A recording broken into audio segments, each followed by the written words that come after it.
ముందు తీసుకెళ్ళడానికి ప్రయత్నం చేస్తుంది. కానీ కొన్ని రాష్ట్రాల్లో 4,000, 10,000, 15,000 ఇవ్వడం, దాన్ని ఇంప్లిమెంట్ చేయమని అనడం ఇది చాలా కష్టతరమైన పని.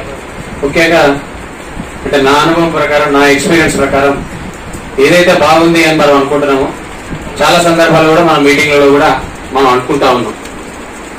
ఎందుకంటే రైట్ టు ఎడ్యుకేషన్ కనుక ఇంప్లిమెంట్ అయితే ఒక 25% మన సంఖ్యలో కనుక వచ్చినట్లయితే గవర్నమెంట్ నుంచి ఫండ్ వస్తుంది. ఫండ్ ద్వారా మన స్కూల్స్ కొంత సర్వైవ్ అయితే అనే ఆలోచనలో చాలా మీటింగ్లు కూడా మనం డిస్కస్ చేస్తా ఉన్నాం. కానీ రాష్ట్రాల పరిస్థితి, ఎకనామికల్ సోర్స్ కనుక చూసినట్లయితే, బడ్జెట్ విధానంలో చూసినట్లయితే ఆ అమౌంట్ రాదు. ఆ వచ్చిన అమౌంట్ కూడా మన మెయింటెనెన్స్ సరిపోదు. పాఠశాలలు అన్ని కూడా కాలగర్భంలో కలుస్తాయి. మరి ఇలాంటప్పుడు ఈ సందర్భంలో మనం దాన్ని ఎలా ఇంప్లిమెంట్ చేయాలనేది చట్ట సవరణ అనేది అవసరం.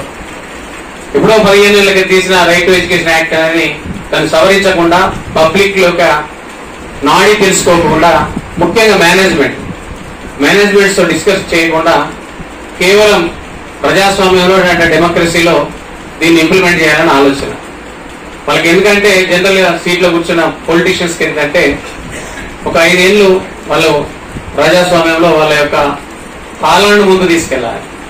పాలితులు వేరు, పాలన వేరు, అడ్మినిస్ట్రేటర్స్ వేరు, అలాగే పాలకులు. మరి ఈ సందర్భంలో కేవలం ఓట్ల కోసమే దీన్ని అంటే ముందు తీసుకెళ్లడంలో దాన్ని 2009లో యాక్ట్ తీసుకురావడం జరిగింది. ఎందుకు చెప్తున్నానంటే రీజన్ ఏంటంటే డబ్బు అనేది తక్కువ వస్తూ ఉంటది. ఆ బిల్లు చేసేది ఒకరు. డబ్బులు దీన్ని మనకు వచ్చిన 15,000, 20,000 మనం కనుక మనల్ని ఇట్లా భాగస్వామ్యం చేసినట్లయితే ఎడ్యుకేషన్ డిపార్ట్మెంట్ బిల్లు చేస్తుంది. దాన్ని ట్రెజరీకి పంపుతారు. ట్రెజరీ నుంచి మళ్ళీ ఫైనాన్స్ డిపార్ట్మెంట్ నుంచి మళ్ళీ మేనేజ్మెంట్. ఇట్లా వచ్చేసరికి ఒక రామదాసుల సినిమా ఉన్నది. ఒక ఐస్ గడ్డ ఇస్తాడు రాజు, ఇచ్చి పంపిస్తా ఉంటే కిందికి వచ్చేసరికి ఐస్ గడ్డ మొత్తం గడిగిపోతుంది. అట్లే మన మేనేజ్మెంట్ పరిస్థితి కూడా అట్లయింది లాస్ట్. అంటే దీని పరిస్థితి సిచ్యువేషన్ వెరీ బ్యాడ్ అది. ఎందుకంటే నేను ఫేసింగ్ దట్. ప్రతి దగ్గర కూడా ఫైల్ మూవ్ కావాలి అంటే ఆ ఫైనాన్షియల్ సంబంధించింది ప్రతి ఒక్కరు కూడా పిల్ల ఉన్నదని వెళ్తా ఉంటాయి. కోదికు స్టూడెంట్ ఆర్గనైజేషన్స్, కోదికు ఆ యొక్క 25% లో ఉండే కులాల ఆర్గనైజేషన్స్, అలాగే దీనికి సంబంధించిన అఫీషియల్స్ తో పాటు ట్రెజరీ తర్వాత ఫైనాన్స్. ఆ ఫైనాన్స్ ఎక్కడో ఒక కీ ఉంటది. ఆ కీ ద్వారా మనకు పైసలు రావు. ఇప్పుడు డిగ్రీ కాలేజీలు మొత్తం కాలగర్భంలో కలిసినాయి. జూనియర్ కాలేజీలు కూడా ఆర్టీఎఫ్ రాక 5-6 ఏళ్ళు నుంచి కొట్టుకొస్తా ఉన్నారు. ఇంజనీరింగ్ కాలేజీలు కూడా దాదాపు 7 కోట్లు, 10 కోట్లు, 20 కోట్లు పెండింగ్ లో ఉన్నాయి. మరి ఈ సందర్భంలో రైట్ టు ఎడ్యుకేషన్ అనేది రైటే కావచ్చు, కాదని మనం అట్లే. ఇంకా చట్ట సవరణ అనేది అవసరం. ఫినాన్షియల్ ఇప్పుడు ఇంతకు మన ప్రెసిడెంట్ గారు చెప్పారు డైరెక్ట్ బెనిఫిట్ అనేది, ఆ ఓచర్ అనేది, ఆ బెనిఫిట్ అనేది ఓకే. కానీ అలా తీసుకురావడంలో ప్రభుత్వం వైఫల్యం పొందుతుంది. ఎందుకంటున్నా అంటే ప్రజాస్వామ్యంలో, డెమోక్రసీలో తన సీటు కావాలి కాబట్టి ప్రజలను ఎప్పుడు కూడా భాగస్వామ్యం చేయదు. ప్రజలను భాగస్వామ్యం అయితే ధర్నా చేస్తుంది. ప్రజలందరూ ఇంటి కూడా కూర్చుంటారు, మంత్రి ముగట్టో, సీఎం దగ్గర, వాళ్ళ దగ్గర. మన నొక్కల్ని కనుక భాగస్వామ్యం చేసినట్లయితే ఈ 400-500 మంది పేరెంట్స్ మన దగ్గర అడగారు, మన దగ్గర ధర్నా చేస్తారు డైరెక్ట్ గా. నీకు సీటు గవర్నమెంట్ అలాట్ చేసింది, నా పిల్లవాడికి చదువు చెప్పేసి, నా పిల్లవాడికి పుస్తకాలు ఇచ్చేసి, నా పిల్లవాడికి డ్రెస్సులు ఇచ్చేసి అన్నం పెట్టాని అంటారు. కానీ ఒక మేనేజ్మెంట్ మాత్రమే టార్గెట్ చేస్తారు. అక్కడ మాత్రం మిగతా ఏదైతే మనం డిపార్ట్మెంట్ కు వెళ్లి వాళ్ళు ధర్నా చేయరు. మనం కొద్ది మందిలో ఉంటాం, మనం కొద్ది సంఖ్యలో ఉంటాం కాబట్టి మన దానిలో కూడా పోటీతత్వం ఉంటుంది. కాబట్టి కొంత డబ్బున్న వాళ్ళు అక్కడిక్కడ ఇంట్రెస్ట్ తెచ్చి నా పాఠశాల ఫుల్ స్ట్రెంత్ వచ్చేసింది, రైట్ టు ఎడ్యుకేషన్ వచ్చేసింది, ఎప్పుడోసారి తీసుకుంటే ఇంత ఇంట్రెస్ట్ అనేది వర్కౌట్ అవుతుంది అని మన దానిలో కూడా వేరియేషన్స్ వస్తూ ఉంటాయి.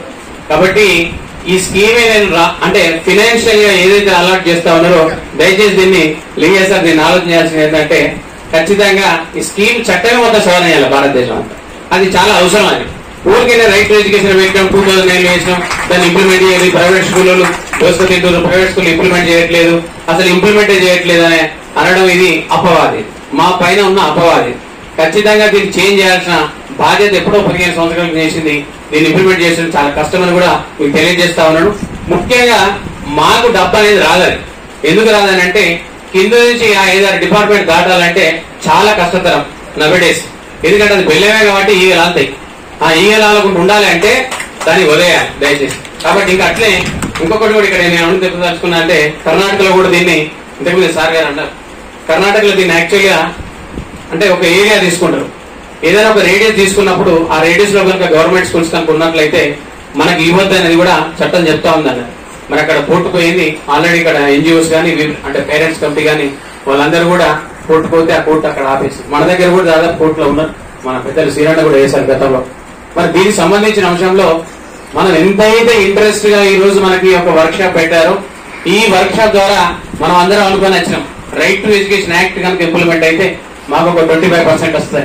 కానీ నా పర్సనల్ ఒపీనియన్ మాత్రం చెప్తా ఉన్నాను, యాజ్ పర్ మై ఎక్స్పీరియన్స్ ఈ రైట్ టు ఎడ్యుకేషన్ రాకపోవడం మంచిదని మన ప్రైవేట్ పాఠశాల. దయచేసి మిత్రులారా మీరు చెప్పులు అరుగుతాయి, ఆఖరి మన పానం కూడా పోతుంది, మన బంగారం పొత్తలు అన్ని కూడా ఉదవెట్టడం వస్తుంది.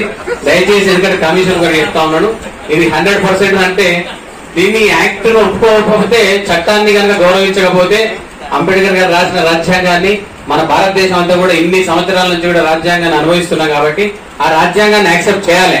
రాజ్యాంగం ప్రకారమే చట్టాలు వచ్చినాయి, కానీ చట్ట సవరణ కూడా చాలా అవసరం. కాబట్టి దీన్ని ప్రభుత్వ పాఠశాలలోనే 26,000 పాఠశాలలు ఉన్నాయి. ఆ 26,000 పాఠశాలలు కూడా చదవస్తున్నది. సేమ్ టైం రెసిడెన్షియల్ స్కూల్స్ కూడా ఇలా దాదాపు 6-7 లక్షల మంది విద్యను అందిస్తా ఉన్నారు, ఒక 7 లక్షల మంది విద్యార్థులకు. మరి అవి కూడా దాన్నే రైట్ టు ఎడ్యుకేషన్ యాక్ట్ కింద ఎందుకు ఇంప్లిమెంట్ చేయకూడదని నేను అనుకుంటా ఉన్నాను. కాదు కాబట్టి ఇట్లాంటి అన్నిటిని కూడా చట్ట సవరణలు చేయాల్సిన అవసరం. ఇంకా ఎక్కువ వర్క్ షాప్స్ కండక్ట్ చేసి కమిషన్ దీన్ని సీరియస్ తీసుకొని ఒక మేనేజ్మెంట్, ప్రభుత్వమే చేయలేని పని ఒక మేనేజ్మెంట్ ఏం చేస్తాయండి? ప్రభుత్వంకు అనేక రకాల ఆర్గాన్స్ ఉంటాయి, ఒక 100 రకాల ఇన్కమ్ ఉంటది. అలాంటి ఇన్కమ్ ని ఒక బిల్లు పాస్ చేయడానికి, ఒక ₹1 కోటి బిల్లు పాస్ చేయడానికి 100 చెప్పులు అరుగుతున్నాయి ఇలా. కాబట్టి అది అంత ఈజీ కాదు, అంత ఆశామాషి కాదు. దయచేసి మిత్రులారా మీ అందరికీ సభ్యంగా మనవి చేస్తా ఉన్నాను, రైట్ టు ఎడ్యుకేషన్ అనేది మన కొంప ముంచడానికి కానీ మనం పోయి కళాకారులు కలుస్తాం. దయచేసి దీన్ని బాగా పునరాలోచించుతూ కోరుతూ ఈ అవకాశం ఇచ్చినందుకు మీ అందరూ కూడా మరొకసారి థ్యాంక్స్ చెప్తూ సెలవు తీసుకుంటాం.